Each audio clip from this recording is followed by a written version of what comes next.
जय,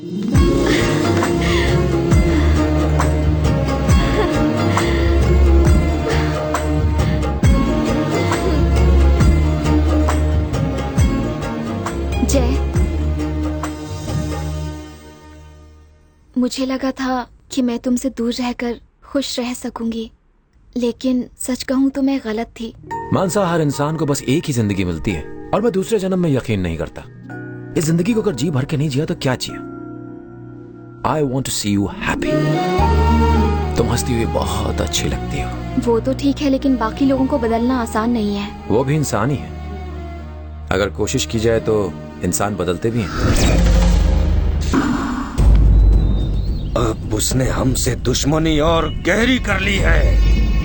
अब इसका परिणाम उसका पूरा परिवार भुगतेगा। नमस्ते। नमस्ते। नमस्ते। नमस्ते। गुड इवनिंग दद्दू। क्या प्रताप, इतनी रात गए बाहर क्या कर रहे थे? प्रताप नहीं दद्दू, प्रताप। बैंक में पानी नहीं आ रहा था इसलिए लेट हो गया। मेरी राह देख रहे थे ना। Thank you. मैं राह नहीं देख रहा था। पड़ोस के गांव वालों को पता चला तुम मेरे घर रहते हो तो तुम्हें सीधे नर्क पहुंचा देंगे। मुझे तो स्वर्ग में जाना है दद्दू। नमस्ते दद्दी। जाओ, जाके मुंह हाथ धो लो और खाने के लिए आ जाओ। जियो दद्दी। Okay bye. डूड, अब तू सही मौका देके मेरे परिवार को मेरे प्यार के बारे में बता दे प्लीज। अभी अभी तो प्यार हुआ है यार, थोड़ा सब्र करो। ठीक है। नमस्ते बंधु। अरे प्रताप जी, अच्छे है ना? आपको घर जम रहा है ना? एकदम बर्फ की तरह। प्रताप जी को हमारा घर इतना पसंद आया कि 1 साल तक यहीं जमे रहेंगे। आराम से रहिए, अपना ही घर समझिए। 1 minute Pratap ji. Hi darling. Darling? मैं तुम्हारे ही फोन की राह देख रहा हेलो प्रताप जी, कैसा चल रहा है? क्या चलेगा भाई, ट्रांसफर के लिए 1.5 लाख रुपया दिया था, डूब गया। ऐसा क्या हुआ? क्या नहीं हुआ पूछो। गांव में सुबह मुर्गे की कुकड़ू कू से नींद खुलनी चाहिए। गाय भैंसों के गले की घंटियां सुनाई देनी चाहिए। मिट्टी और गोबर की खुशबू आनी चाहिए। तो क्या यहाँ ऐसा नहीं है? खाक इसमें से कुछ है? मार काट, गाली गलौज, गोबर की जगह खून की बदबू। मुझे तो लगता है कि मैं जीते जी नर्क में आ गया हूँ। मुझे घर की याद आ रही है और घर वाली की भी, तुम्हारी भाभी। तो यहाँ क्यों रह रहे हो? घर चले जाओ ना। मैंने वो भी कोशिश करके देख ली। एक बार मैं यहाँ से बैंक क्वार्टर्स भी चला गया था, लेकिन इन लोगों ने मुझे इतना मारा कि आज भी दर्द होता है। मैंने उनसे पूछा कि क्यों मुझ गरीब की धुलाई की भाई, तो उन्होंने कहा मेहमान की मेहमान नवाजी करना हमारा फर्ज है। नमस्ते मालिक। नमस्ते मालिक। हाँ, क्या बात है? ये मेरी बेटी पद्मा है। पूरे जिले में 10वीं क्लास में अव्वल आई है, इसीलिए अब आगे भी पढ़ाई करना चाहती है। मैं इसे एडमिशन के लिए इंजीनियरिंग कॉलेज लेकर गया था। वो डोनेशन मांग रहे हैं, अगर आप। मैंने कहा था इसे मत पढ़ाओ, तूने नहीं सुना। क्या रे, खेत में काम करने में शर्म आती है? जरा सोच गोपी, अगर इसे इंजीनियर बना दिया तो तुझे अपनी बिरादरी में इसके लायक कोई अच्छा लड़का मिलेगा क्या? बहुत हो गई पढ़ाई लिखाई। कल से अपनी माँ के साथ खेत में काम करने आ जाना। जाओ। तुम्हारे घर में सब इतने अजीब क्यों हैं? प्यार, मोहब्बत, इंसानियत से कोई बात ही नहीं करता। अब यहाँ खड़े क्यों हो? जाओ।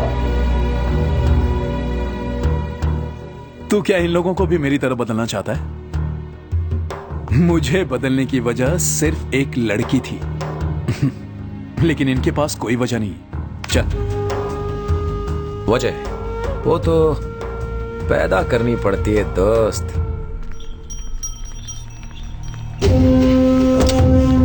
ये यहाँ क्यों आ रही है? लगता है पैसे लेने के लिए आ रही है। तू आज यहाँ कैसे आ गई? क्या हो गया? मेरे मना करने के बावजूद भी मेरे पति ने आपका साथ नहीं छोड़ा। आपके कहने पर उन्होंने देवा से दुश्मनी ली, इसी वजह से उनकी मौत हो गई। मैं नहीं चाहती कि मेरे बेटे का भी वही हाल हो। मेरा एक ही बेटा है जो अभी 18 साल का भी नहीं हुआ। वो आपके साथ काम करने लग गया। मुझसे कह रहा था कि वो अपने बाप के कातिलों से बदला लेगा। मैं कोई बदला नहीं चाहती हूँ। उसे समझाइए कि वो ऐसा कोई काम ना करे। वो एक मर्द है और एक मर्द की निशानी है बदला लेना। वो अपने बाप का बदला लेगा। चल जा। अगर उसे कुछ हो गया तो? क्या मैंने उसे इसीलिए जन्म दिया था कि वो तुम्हारी गुलामी करे, तुम्हारे लिए अपनी जान दे दे? मैं ऐसा नहीं होने दूँ। मेरे काम में किसी ने दखल देने की कोशिश की तो मैं उसे काट के फेंक दूंगा। इस गेट के अंदर दोबारा मत आना। चले। पूरी पूरी बेटा, तुम्हारा भाई कहाँ है? अभी यही फोन पे बात कर रहे थे। जब से आया हूँ तब से देख रहा हूँ कि वो फोन को कान से चिपका के ही घूमता रहता है। तुम्हारे जय भैया कहाँ है? यहाँ की औरतें भी मारने में एक्सपर्ट हैं। थप्पड़ किस खुशी में मारा? किस्मत अच्छी है, सिर्फ थप्पड़ मारा। एक बात बताओ, जय मेरा भाई कैसे हुआ? अब भाई का दोस्त तो भाई हुआ ना बेटा। तो दोस्त की बीवी बीवी होगी। अब दोस्त की बीवी को बीच में क्यों ला रही हो? मैंने तो यूं ही बोला था, मुझे क्या पता तुम्हें बुरा लगेगा। लेकिन बुरा क्यों लगा? पूरे घर में बस यही एक आदमी है जिसका दिमाग घुटने में नहीं है। जय बंधु, अब मैं इस घर में एक पल भी नहीं रुकूंगा। यहाँ की औरतें भी हाथ उठाती हैं। छी छी छी छी। जो डोज तूने इसे पिलाया है वही सारे घर को पिला डाल, मैं तेरे हाथ जोड़ता हूँ। ये इतना आसान नहीं है। आपकी साली को चारा बनाना पड़ा, तब जाके ये सुधरा। यानी कि घोटाला? मेरी साली चारा और पूर्णा मछली? ऐसी बात नहीं है। ये और आपकी साली एक दूसरे को चाहते हैं। पूर्णा और साली इलू और मैं उल्लू? बिल्कुल।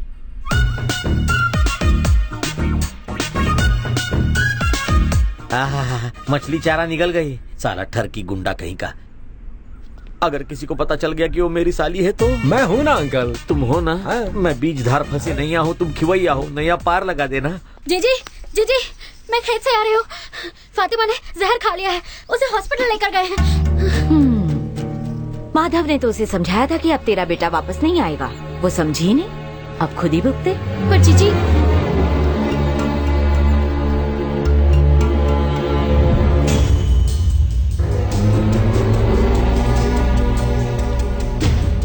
हम लोग हॉस्पिटल चलते हैं, चलो।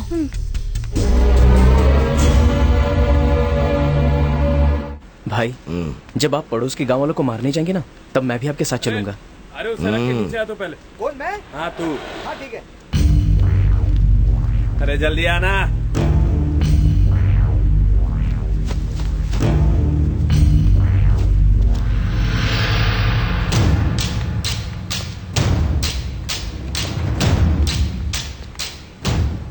चल। कहाँ चलूं? कहाँ ले जा रहा है?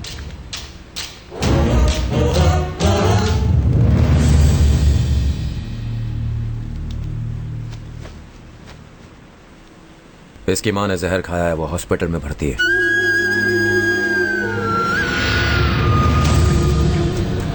भैया, मेरी माँ को कुछ नहीं होगा ना?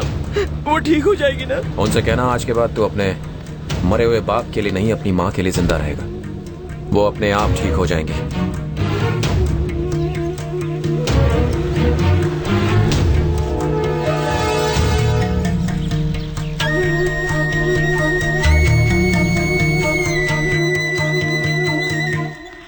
माँ, माँ, तू मुझे अकेला ही छोड़कर जा रही थी माँ? नहीं माँ, आज के बाद तू जो कहेगी मैं वही करूंगा माँ। आज के बाद मैं माधव भैया के साथ काम नहीं करूंगा, मेरा यकीन करो माँ। भैया, भैया आप ही माँ से कहो ना कि आज के बाद मैं माँ की हर बात मानूंगा। आज से आप जैसा कहेंगे ये बिल्कुल वैसा ही करेगा। किसी दूसरे गांव जाके इसे पढ़ाइए लिखाइए और सुकून की जिंदगी बिताइए। नहीं नहीं बेटा, मैं आप पे कोई एहसान नहीं कर रहा हूं। ये पैसे पूर्णा के पिता ने भिजवाए हैं।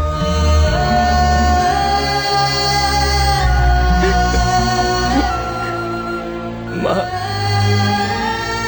दिल कर रहा है कि सीधा उड़कर तुम्हारे पास चलाऊं। नमस्ते। एक बात कहूँ, वो क्या है ना कि मेरे घर में सिर्फ एक ही सेल फोन है। फोन ट्राई कर करके मेरी उंगलियां दुखने लगी है। लेकिन ये 2 दिन से फोन से चिपका हुआ है। ये मेरी साली से क्या काम की बात कर रहा है? अंकल नया नया प्यार है, बात करने दो। आप जाके फोन मांगिए, दे देगा आपको। ठीक है। नहीं नहीं कुछ नहीं, मैं ट्राई करता हूँ, मैं ट्राई करता हूँ। दिल कर रहा है कि तुम्हें अपनी आगोश में लेकर अपने दिल से चिपकाए रखूं।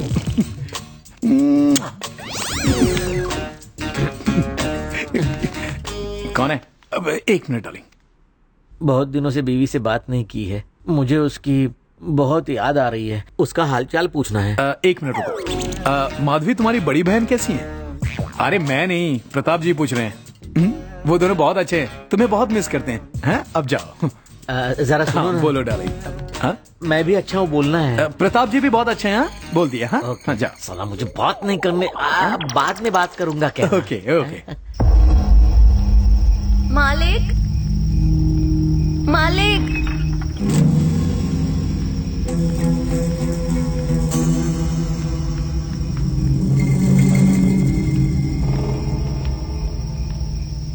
क्या हुआ?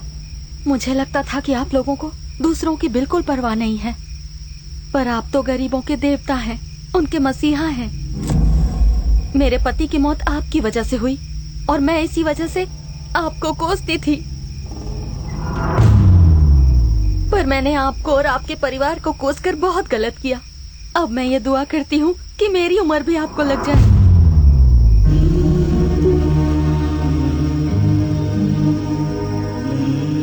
आपकी वजह से अब मेरा बेटा अच्छी जिंदगी जिएगा और इसकी अच्छी जिंदगी के पीछे आप ही का हाथ होगा। आपने इसे नई जिंदगी दी है। मैं यही दुआ करती हूँ कि आपका परिवार हमेशा हंसता खेलता और आबाद रहे।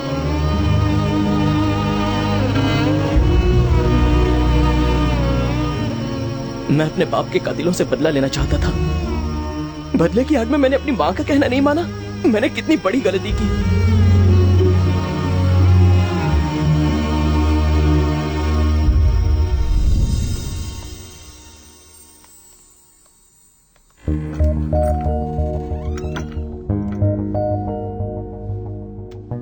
पहली बार किसी ने हमारे परिवार को अच्छा कहा। जिस परिवार को गालियां दी जाती थी आज उसे दुआएं दी गई। मैं जानता हूं ये सब तुम्हारा किया धरा है। मदद तुमने उनकी की और नाम हमारा क्यों लिया?